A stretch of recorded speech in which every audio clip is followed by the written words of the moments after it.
Today on Let's Wrap.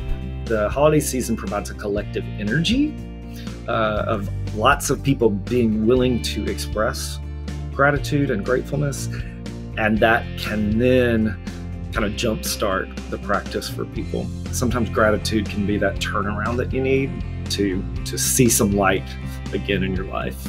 Darin Hollingsworth is a Chief Gratitude and Accountability Officer who says you have to be willing to receive gratitude for it to truly affect your life. Today we talk about gratitude during the pandemic. What does gratitude really mean? And the difference between thank you and being grateful. Well, joining me today is Darin Hollingsworth, who knows a thing or two about gratitude. Maybe we could even say you're a gratitude expert. We want to thank you for joining us today. Glad to be here. We are getting ready for Thanksgiving, and we know that's a time where we really reflect on giving back and also looking at what we're grateful for. In these times, what can we take away from maybe the last couple of years and put into practice when it comes to the holiday season? You know, for me, gratitude has extended well beyond the Thanksgiving season. And that's what's beautiful for me about it, is to take that least commercial holiday that we have and apply it in so many different aspects of our lives, in our work lives, and in the overused but truly unprecedented last year and a half or two that we've had. How can we still find the gratitude? And when you look at the research, it gives evidence-based usefulness to having a gratitude practice more than just at Thanksgiving. And so for me, that I just take that and I go into the Thanksgiving holiday with it, and I come out of the holiday season in January still with that practice. We hear so much about the word gratitude today. What does it really mean to you? What's your definition? You know, I love being asked that question because I've explored gratitude, gratefulness, thankfulness, appreciation, all of which can be used very much interchangeably. I think the way I look at gratitude is an emotion, and a lot of the other words that I mentioned are an expression of gratitude. So when you say thank you to someone, or when you write a note of gratefulness, or you in the workplace, when you show appreciation to a colleague, you are activating on the emotion of gratitude. With Thanksgiving coming, why should we or should we not feel pressured into telling friends and family what we're actually grateful for? Well, for me, gratitude definitely needs to come from the most authentic place that you can muster it.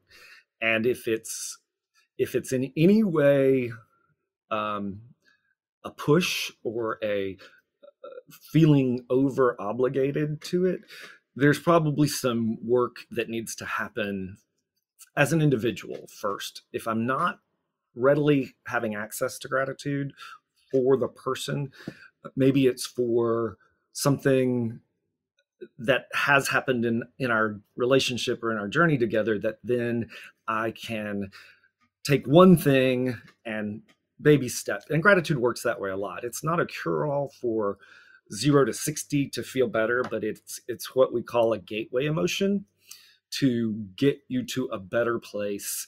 And in feeling that with friends and family, when there's all the other pressures of the holidays, it's a step-by-step process. That's why it's a daily practice, really, for those who want to really embrace it.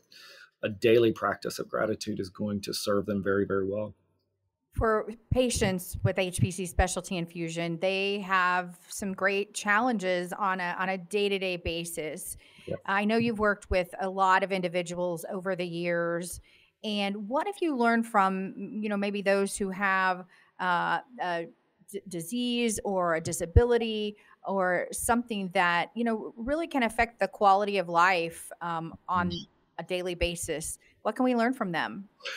I have sat witness to lots of parents, including parents that were served by HPC and by St. Jude Children's Research Hospital that has a wonderful hemophilia clinic.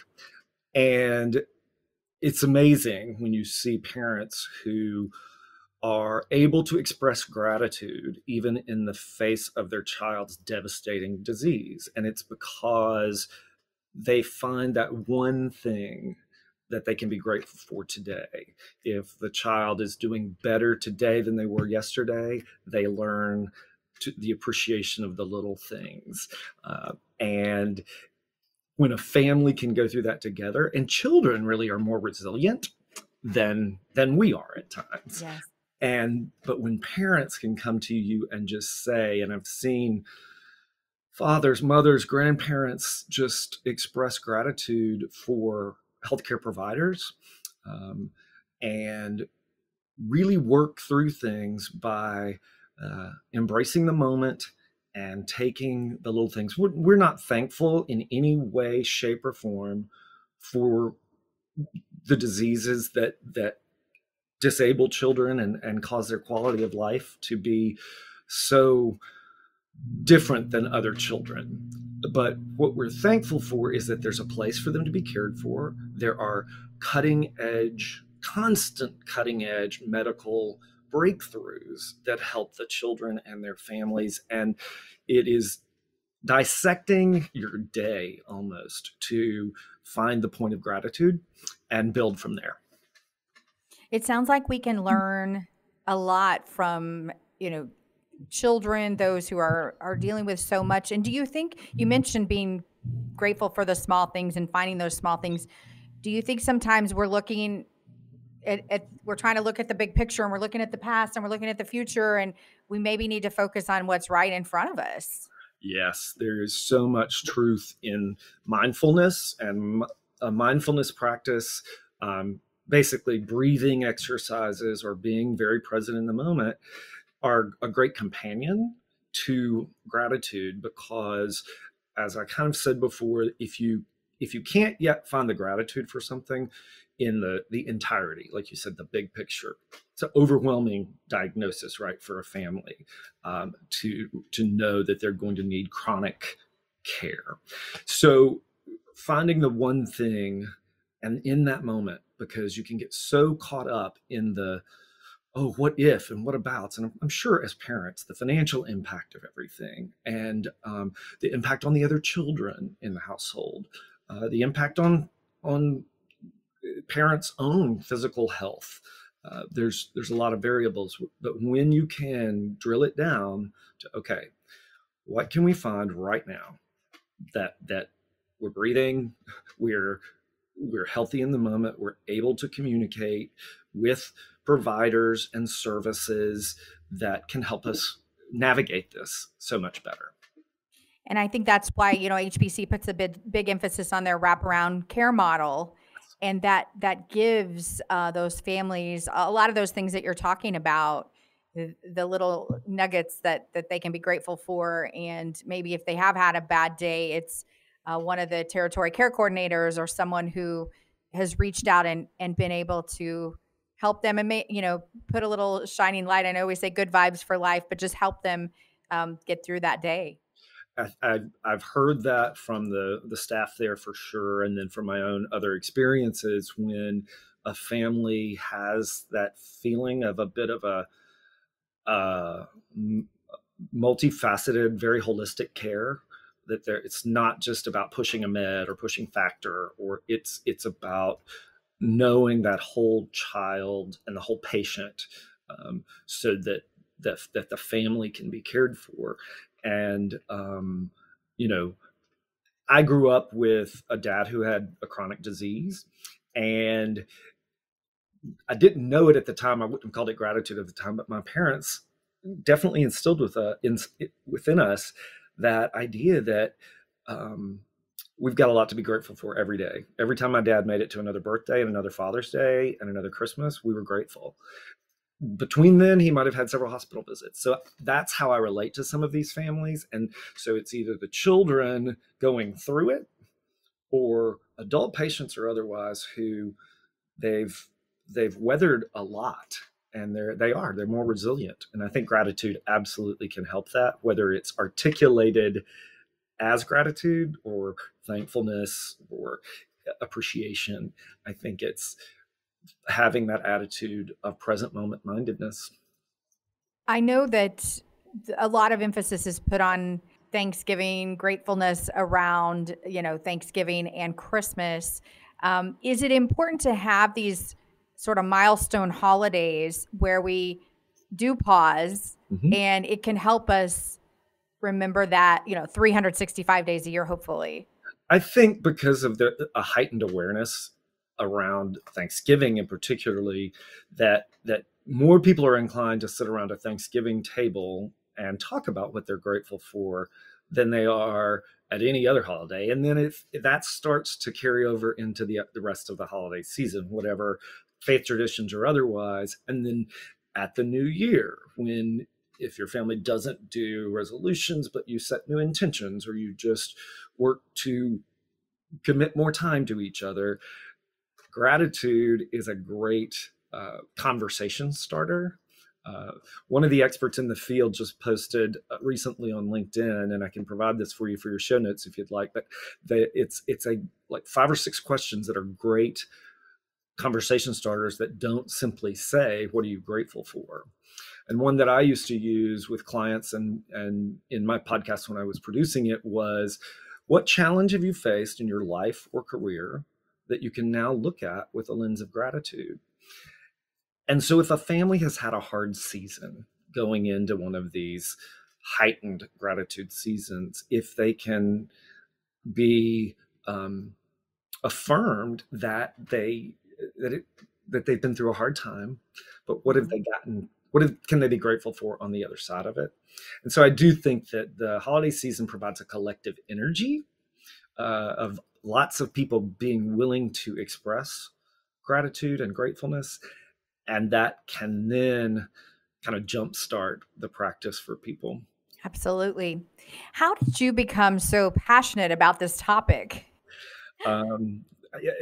It's a journey, a lifelong journey, really. As I said, my parents instilled it in us in a softer way, but also in a very rigorous way. If we ever received a gift, be it a $2 bill on the Christmas tree — I had an uncle who loved to give us crisp $2 bills, and we wrote a thank you note as little kids. And then as my life and career progressed in both major gifts fundraising, coaching, and consulting, I just realized how much people treasured a word of thanks, particularly if it was a handwritten note. And I was told early in my career that I may not have gotten a job because I wrote a thank you note for an interview, but I definitely got the second interview and then was able to prove on performance that I could handle the job. So then I started studying it because I didn't want to just have this full soft skill thing going on. And that was before soft skills. I probably started studying gratitude in 2005 or 6, because there was several bodies of work pointing in the direction of the research. And from there, once I had the scientific validation for it, I knew that I could take it with me and it could be transformational for people's lives. And when you see that, when a person tells you that because they started a gratitude journal, that their kids started a gratitude journal, that's reward multifold for me.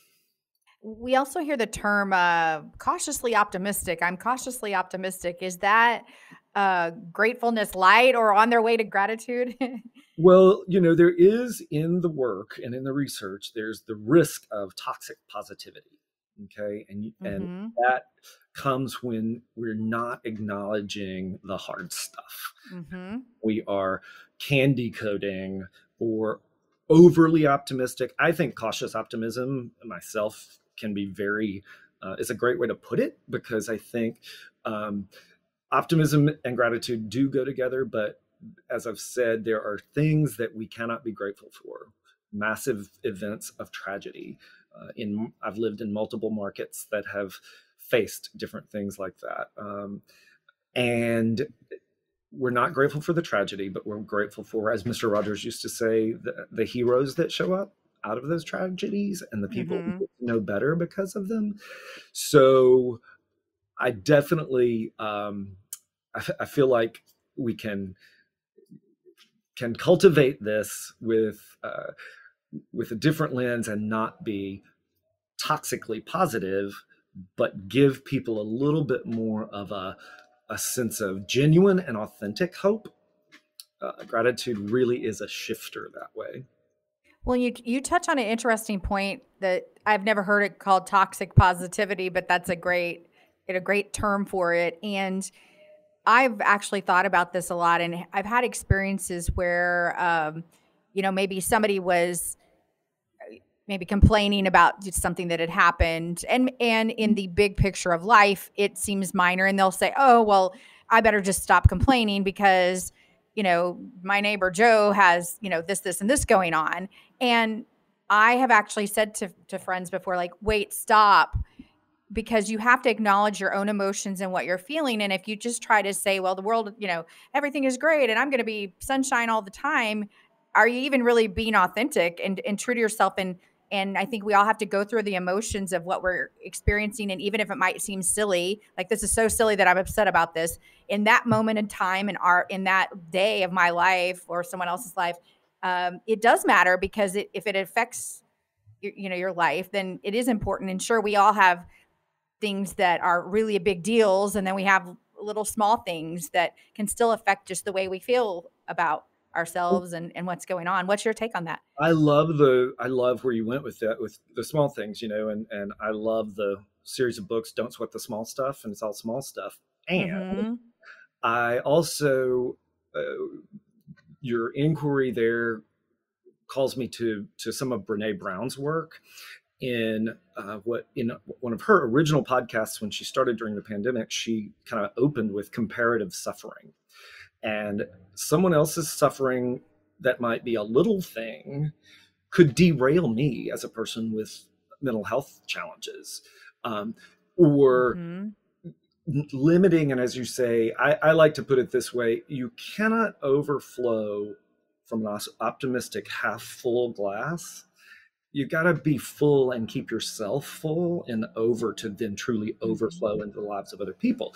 So for me, it is hugely important. And I've had to deal with this in this journey with gratitude, because people have asked me literally in workshops and in group conversations, they said, well, Darin, gratitude, is that all there is? I'm like, no. First of all, you got to acknowledge that aspect. If you can't get to gratitude, what do you have? And then right. You can start to maybe creep toward gratitude. But you got to be very authentic with your own self-awareness to acknowledge the dark times. The shadows are there. But when there is a shadow, there is light on the other side of it. If you turn around and look for it. And sometimes gratitude can be that turnaround that you need to see some light again in your life. And I would also guess, you spoke about mental health challenges. I would guess that on a given day, when someone is dealing with mental health issues, the very same thing on one day might affect you differently than another, because you have good days and bad days. Absolutely. And I would think with the patients served by HPC, there's good days and there's bad days too. And that's where this conversation, I think, can serve families really well, is that you reach into your toolbox, if you will, for what works. And sharing a little bit personally, but part of my professional journey as well, I went through a major mental health crisis in 2018. I had active practice of mindfulness, therapy, medication, gratefulness, communication, but all my tools seemed to disappear at that time. That was the veil that came over me during that horrible season. But because I had them prior to that, I had that toolkit that I could reach back into slowly and pull out the things that worked. And some things worked some days, and some days I had to put them back on the shelf or back in the bag and say, I'll see if that works tomorrow because it's not working today. So that's a very personal perspective that I have of it. But the research also validates that. And I point to a lot of research, and I'll share with your listeners and with you again in the show notes. We can follow up with some links. But the Greater Good Science Center at UC Berkeley has some amazing tools for positivity. They study all of the positive emotions, but with that, they study the negative emotions that may not be opposite, but that may challenge the positive emotions. So kindness, compassion, gratitude, positivity and positive psychology. So that's where I get a lot of my research. Stanford has a wonderful Center for Compassion and Altruism Research and Education. Harvard Business School studies this work. So we're coming at it from a very academic at times point of view, but it translates very well into lots of various parts of our lives. We also hear a lot about receiving and giving, and how does gratitude link the two? You know, gratitude as an expression of receiving is a wonderful emotion for that receiver. But then when it's given, it also chemically induces another set of positive emotions, right? So the person is grateful for a gift received or taking it out of the physical gifts, but we're going into the holiday season, so there are a lot of those, but the person is truly grateful. But when they then express it and that gratitude is received by the original giver, there's just this beautiful circle and cycle that is kind of like the random acts of kindness movement. Yes. When you express gratitude, it's got chemical benefits to evoke other emotions, and it may even in that exchange with the one-on-one. But then what it carries over is to potentially another relationship. And I've done most of my work and conversation around this in the workplace. So you show appreciation for a colleague and you express that in a given way, informally, with a note, with an email, or with just a cup of coffee or a Starbucks card. When they get that, if they haven't received that kind of appreciation in a while, they're going to be kind of shocked. And it's going to seem like overkill for some people. But learning to be a receiver of gratitude is a very important skill set in the conversation around gratitude and appreciation. Mm-hmm. It seems a bit contagious. Is that an accurate? Yes. When you're talking in disease-based environments or otherwise, I'm careful about contagious but definitely there's a multiplier effect, a very positive, almost exponential. And I've seen this with different corporations that use some type of almost canned acknowledgement process to say thank you to a colleague, but because it's in the HR system, it goes kind of up the food chain and around without a lot of fanfare. But then whatever the memento is, or the little note card, or the acknowledgement of that gratitude or appreciation, people keep those things with them and they take them to another place. They might get a water bottle and not take it with them, but a thank you note for a job well done, even if it's just part of their job, has dramatic impact. And I can say these words like dramatic because the research backs me up. And I think that a situation like that, again, talking about something small, I can speak for myself. I've had something very small turn my day completely around. Mm-hmm. Yes, absolutely. And again, what's small to you today might be big to you on a day where the sky is falling. I'm old enough to know the old thing, Chicken Little and the sky is falling. Well, yes. Today, a package of M&Ms on my desk is lovely, but there have been days where I thought, okay, because if you get in the mindset and you're playing the story, the spiral, what else can go wrong today? What else can go right? Package of M&Ms could make a big shift. And that's the neat thing to look at gratitude as, to me, Christine, is it can shift other emotions. It may not take you from clinically depressed, to happy in 0 to 60. But what it will do is help you on the continuum to get out of those holes and get out of that spiraling storyline that we can tell ourselves that takes us in the downward spiral. Yes. And it can help us inch back up out of those darker times. The darker times are still there. We're not trying to just scramble out and leave them behind. Right. We're attentive to the fact that one little shift can get to another shift, and that's the practice of gratitude just helps so much with that. Yes. It's almost like building blocks or stair steps or.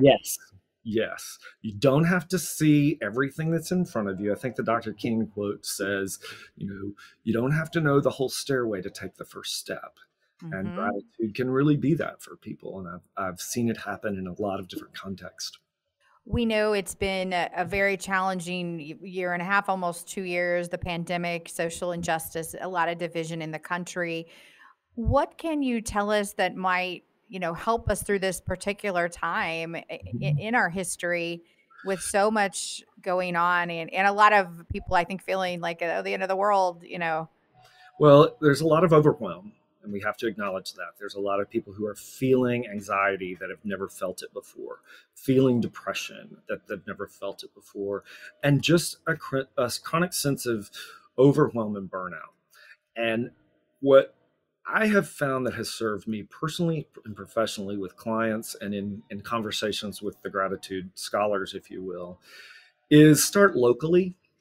And that could mean your household. And to the point of the holidays, and with a family served by HPC, start with you all surrounding and rallying around each other. I live with my 86-year-old mother, and so we were hunkered down in Tennessee for a long time, and we had to really practice not annoying the heck out of each other. And some of that was really expressing that we're glad at this time in our lives that we are healthy, because we were healthy. Yes. And then start to expand that circle, right? Out of your household when you can, as we potentially open up with appropriate precautions and all of that, those kinds of things, then we can expand the circle. But trying to conquer the world's problems, I have found way too daunting because there are so many things that I want to impact positively, but the reality is my spheres of influence don't go quite that far. So who can I, and as a caregiver and empath, who can I take care of that's closest to me? And what I've learned in my own health journey is I got to take care of myself. And that's not in a selfish way. That's in what I call a self-full way. You've got to, and that goes back to that statement I made earlier, you've got to be full in order to overflow into the lives of other people. That's with your physical health, your mental health. And I think gratitude comes back to practices of gratitude, kindness, and compassion get you to some other levels of coping capacity, particularly when they start with ourselves. That's a great point. And I think we hear a lot in so many discussions, whether it's, business or about sort of the top-down approach. But this is more of the opposite of almost like the bottom-up or the grassroots approach. And that's where we can all start in this time. Absolutely. And in the workplace, I say you lead from the seat that you're in. And if that is the top place, you can really make an impact. But I've been an individual contributor much of my career as a sole practitioner, coach, and consultant, but also as a major gifts fundraiser and a nonprofit professional. So I was not leading people. So I was not in that leadership capacity, but I have been affirmed that this perspective of gratitude that I brought into several different workplace environments was shifting for those places. 1 year for Thanksgiving, we get lots of Christmas cards and things around the Christmas holiday or the other winter holidays. Well, I love Thanksgiving cards, and I love the idea of people putting little Thanksgiving. So I created a little mailbox that was all decked out for Thanksgiving, and people could drop in a note of thanks anonymously for another person, kind of a call out, shout out situation. Mm-hmm. So in the month before Thanksgiving, let me tell you, at that time, it was really hard to find. In October, it was hard to find anything Thanksgiving until after Halloween's over. But now it's a little bit easier. But I just decked out a mailbox, and that's been 5 or 6 years that I did that, and I still on LinkedIn or otherwise encounter people who that's what they remember about my contribution to the organization. Was Yes. you did that gratitude mailbox for a month, and man, that was cool. I wish it had lasted longer. Right, right. Those are situations that can leave such an impact. And I like your position of, lead from where what'd you say, lead from where you're sitting or from your Yeah, seat? lead from the seat that you're in, and if it's your destiny to continue a journey of advancing leadership.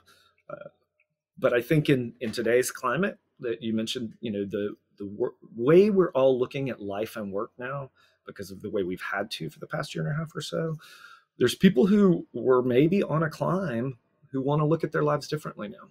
Mm-hmm. And doing that, retooling skills is hugely important. And I come back to being grateful for what you're good at, what you've been successful at, and looking ahead to not too far ahead, as we said earlier, but to be grateful for what might be possible based on what you've already done. Yes, I've yes. done this. How can I transfer or transform this into another conversation, a skill set? Okay, can I take this from the corporate environment into the nonprofit environment, or vice versa? What might work and what opportunities are available? And when we see how many opportunities are available right now because of people changing perspective, I think we can apply this work really, really. I obviously apply it very enthusiastically. And I think a lot of people, when they access it a little bit deeper than the superficial, and I don't mean that in a negative way, but because to me, any gratitude is good gratitude as long as it's sincere and authentic.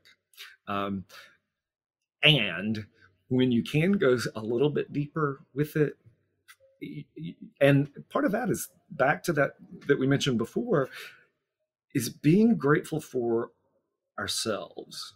And when I coach people through a gratitude practice, the first steps are listing the things they're grateful for. So like at a dinner conversation, if a family wants to embrace that, you can just list, I'm grateful for the dog today, or I'm grateful that my little brother fed the dog so that because I didn't feel like it. But then exploring a little bit deeper and the because statement. Okay, I'm grateful for this. Why? I'm grateful for this. How did I help create the situation that created my gratitude? I put myself in the path to receive. And we get back to that cycle and people going that slightly bit deeper with it. It's kind of like Simon Sinek always asks, his why. What's your why? Yes, yes. What is your why about why you're grateful? And when you start to explore why you're grateful, I'm telling you, I've done this work for 15 years, and I get chills when I talk about that, because your why, in terms of gratitude, Simon Sinek's got that great body of work in general for branding and all of that. But when you talk about your why for why you're grateful, it stirs you. It stirs emotions in you.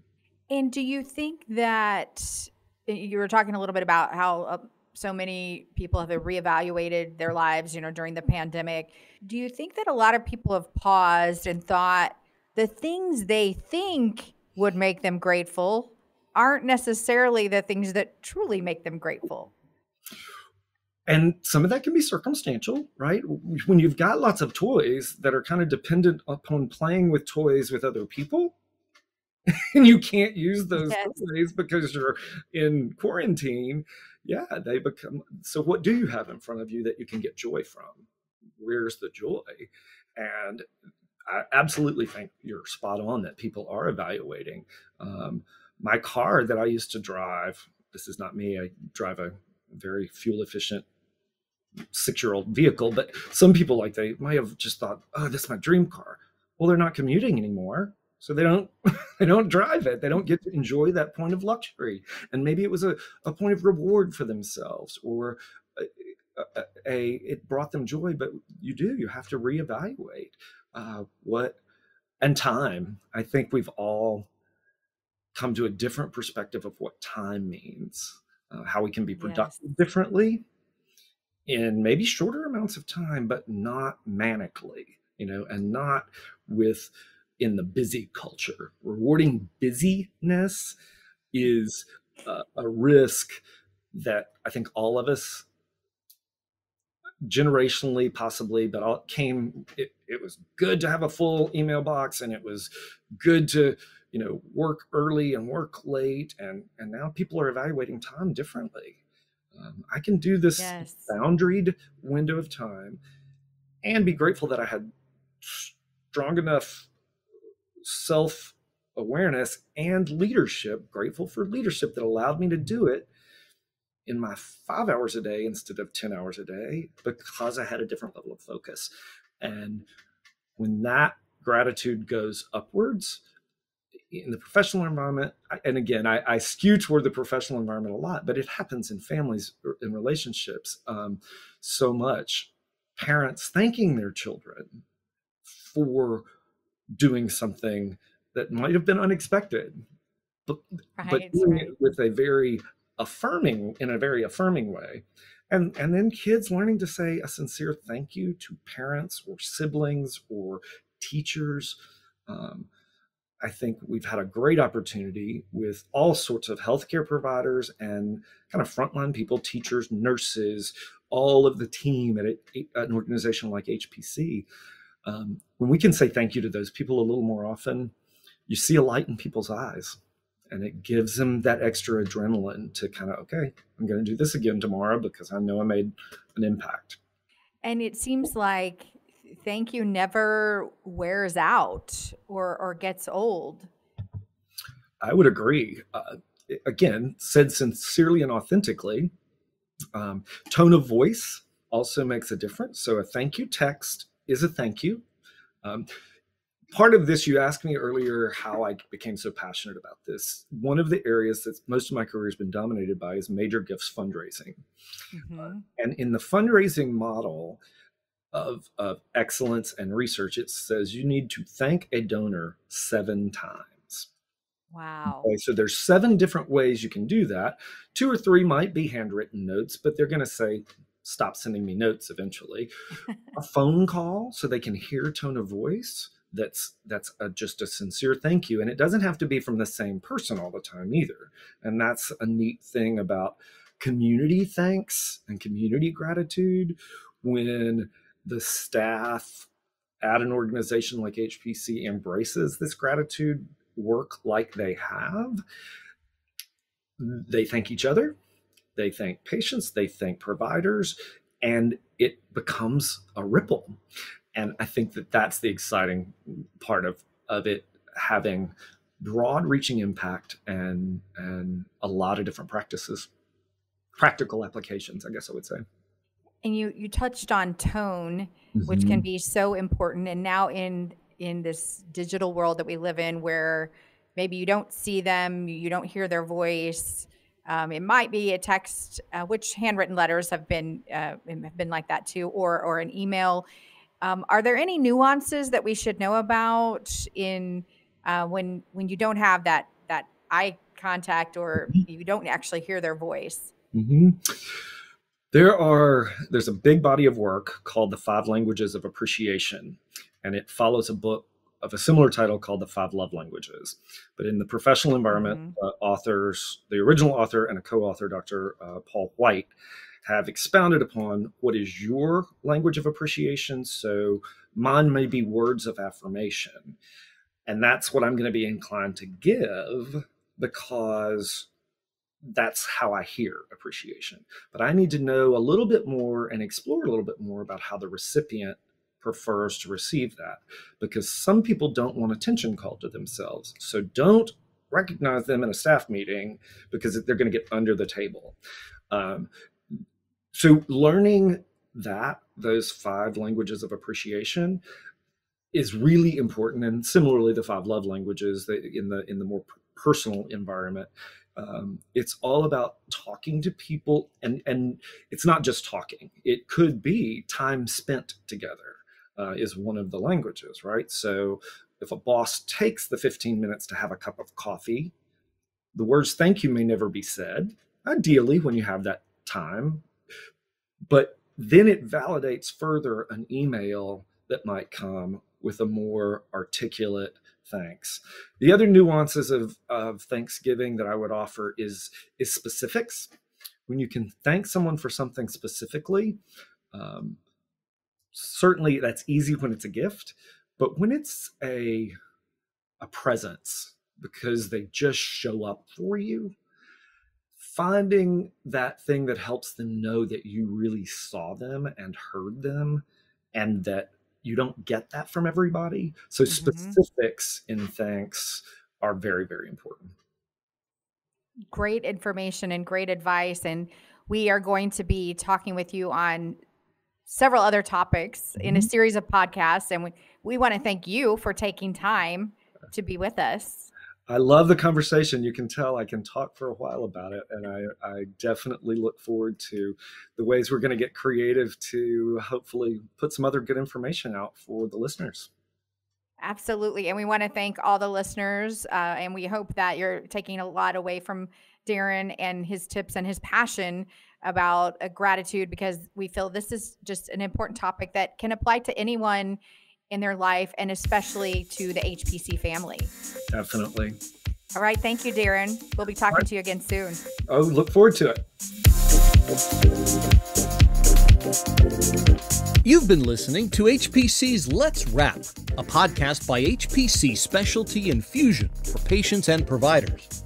We're proud to specialize in patient health and happiness at hpcspecialtypharmacy.com or call 1-800-757-9192.